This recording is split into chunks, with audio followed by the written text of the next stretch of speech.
This is Penpoint, your source for the latest news.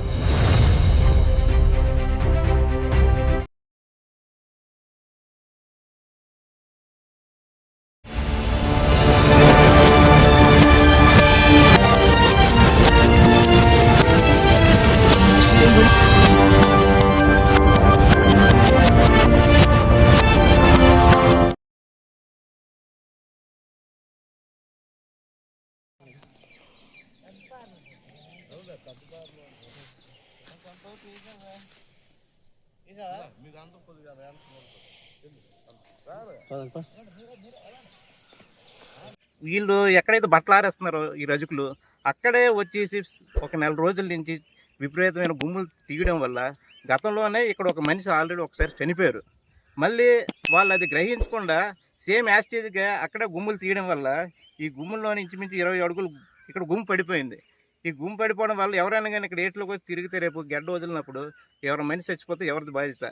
దీనికి ఏంటి అనేసి అంటే ఇంతకుముందే వీళ్ళు మైనింగ్ అధికారి దృష్టికి, ఎంఆర్ఓ గారి దృష్టికి కూడా తీసుకెళ్ళడం జరిగింది. వాళ్ళు ఎలాంటి చర్యలు కూడా చేపట్టలేదు ఇప్పుడు దాకా.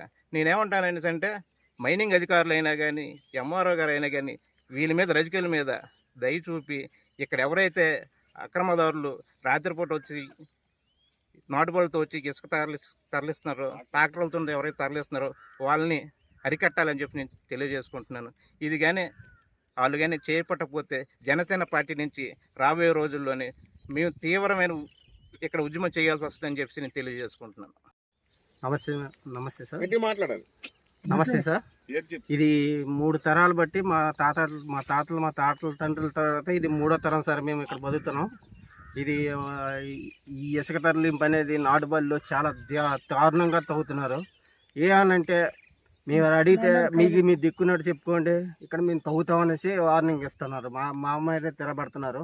ఏమనంటే కొట్టడానికి కూడా మా మీదకి వస్తున్నారు. ఇది ఆల్రెడీ మేము ఎస్సీ గారికి కంప్లైంట్ చేసాం, సిఏ గారికి కంప్లైంట్ చేసాం, నెక్స్ట్ ఎంఆర్ఓ గారికి కంప్లైంట్ చేసాం, కలెక్టర్ గారికి కంప్లైంట్ చేసాం.